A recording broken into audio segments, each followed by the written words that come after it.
Mr. Nalapat, for that inspiring speech. We'll have quick 2 or 3 questions we'll take before we wait for the coffee break. So, quick 1 or 2 questions. Yeah, please ask from this. There's a mic. 1 minute. Cordless. Hello.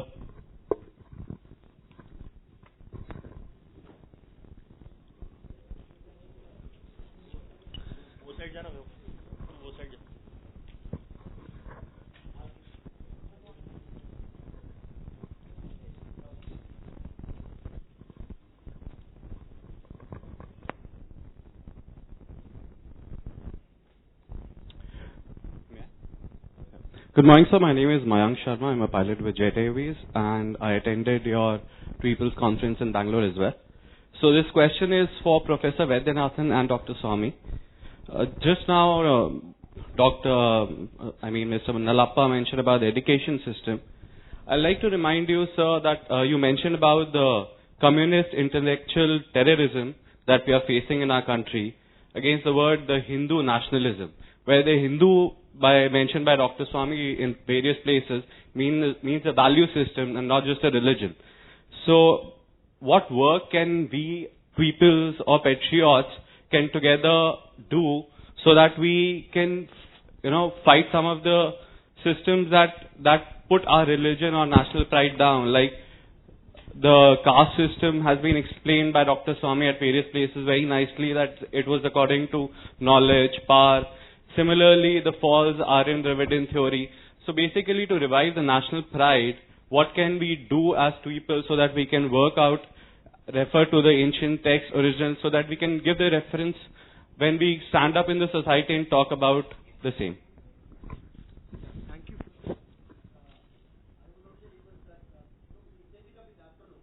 All right, sir. Plan of action, which, So we proudly, 1 billion people can learn Sanskrit. I'm sure that English would be great, but Sanskrit would be even better. Plan of action. Right. After the Swami's Thank you so much. Dr. Swami's speech in the afternoon. Any particular question to Nalapat? Yeah. My question.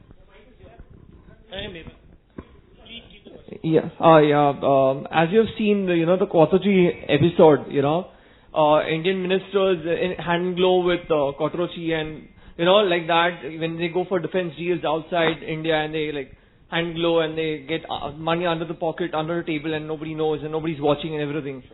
So don't you think when you talk about foreign policy, Indian foreign policy, the first problem India faces is low natural self-esteem, kind of a thing, low self-image of the whole nation. I mean, as a nation also, or as individuals, our internal problems are actually so big, and so do you have a strategy to curb this problem that we have internally first, because so that we can effectively deal with the world outside?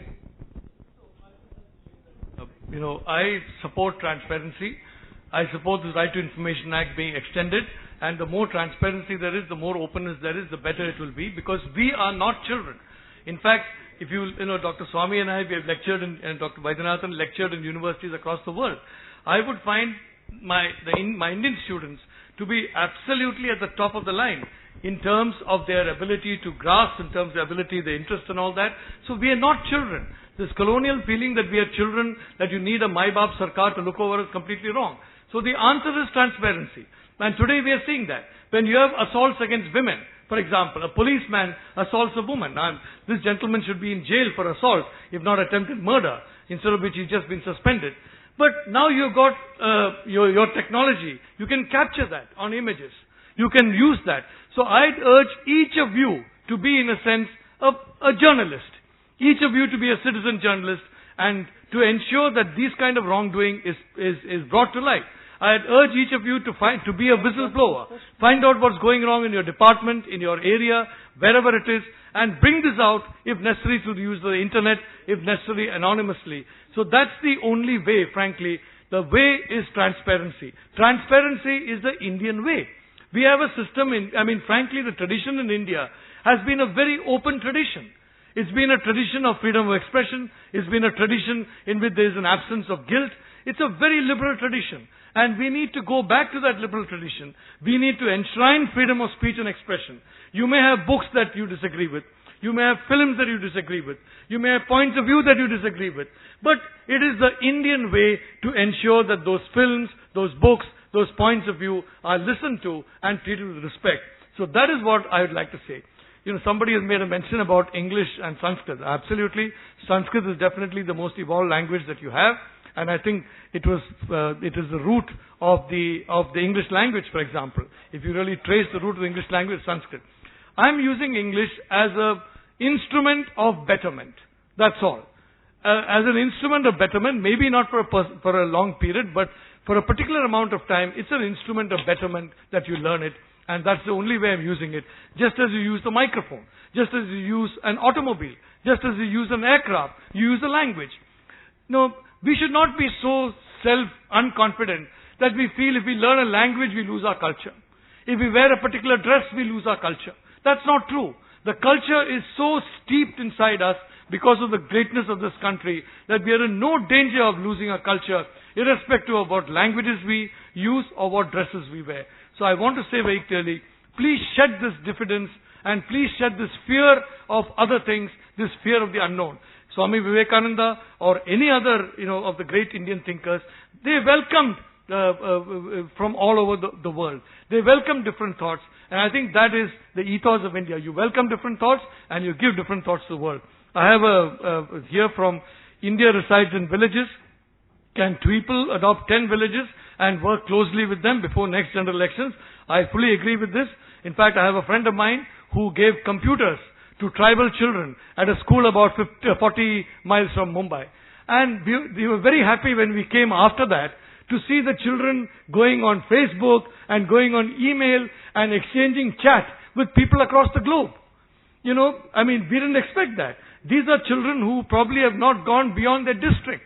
And in a matter of 6 months, they are now chatting with people across the globe. That is the quality of people that we have in India. And that quality, technology can harness. So I request you, don't see technology in cultural terms. See it in a pure mechanistic, utilitarian terms. And then that technology can be used to bring this country back to where it was many thousands of years ago. Professor Nalapat, I have a question for you, sir. Sir, you have been associated with the print media for a long time. Do you think in the print media, for an independent journalist, there's a pressure to conform to the secular liberal mindset? And if he or she does not conform to it, he or she loses opportunities? Well, I think each newspaper has an editorial policy. Each newspaper has a red line. But I can see the fundamental point of your question, which is, you're using the word secular in a word in which I'm not using it. Correct. You're using it in a pseudo-secular kind of thing. Exactly, yes. And I agree that, frankly, a lot of us have been taken in by this kind of pseudo-secularism. So we believe it is secularism, for example, to discriminate against a particular community. Now, one of my grouses against the NDA is the fact that temples were not free during the NDA time. It could have been done. They had 6 years to do it. They did not do it. And today, our temples continue to be looted by various governments. We are talking of Padmanabha Swami Temple and Tirupati. Padmanabha Swami Temple is supposed to have $35 billion worth of assets. Tirupati, not even $1 billion. The fact is, Tirupati would have had $1 trillion of assets, but that's been looted by the various administrators of Tirupati over the decades, over the centuries possibly. So this is the point, that you have to free houses of worship. I am for freeing churches, mosques and temples from government control. I am for treating every religion equally, and in my view, that is genuine secularism. I'll give you another example, frankly. I am frankly one of those who are unhappy at the fact that you had this Babri Masjid kind of situation, you had it being destroyed.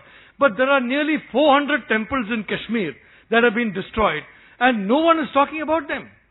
I didn't see anybody talking about them at any stage in the last 20 years.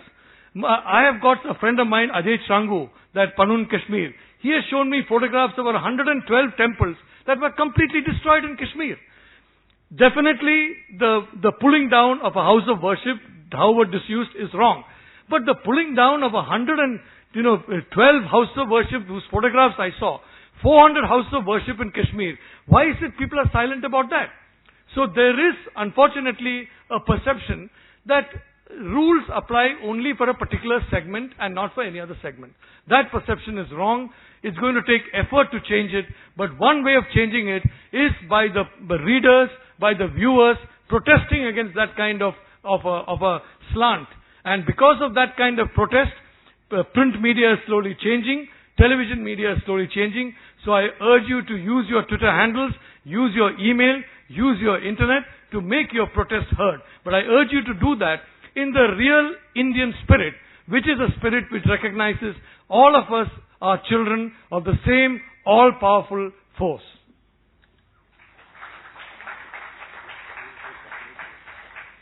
One more question. I've been tweeting and I've been receiving a lot of requests. Everybody is requesting you to be on Twitter. They're asking how come you can be free from problems. I'm far too, if I may say so, I'm too much of a troglodyte to ever be on Twitter. But please thank all of them and say that looking at you, looking at this country, looking at the youth, looking at the protests that are taking place across this country, I feel we need a second freedom struggle. The first freedom struggle is not complete. We got the Union Jack down, but we need to get the mindset of the Union Jack down, and for that we need a second freedom struggle, and it's up to you and all of us to ensure that this takes place.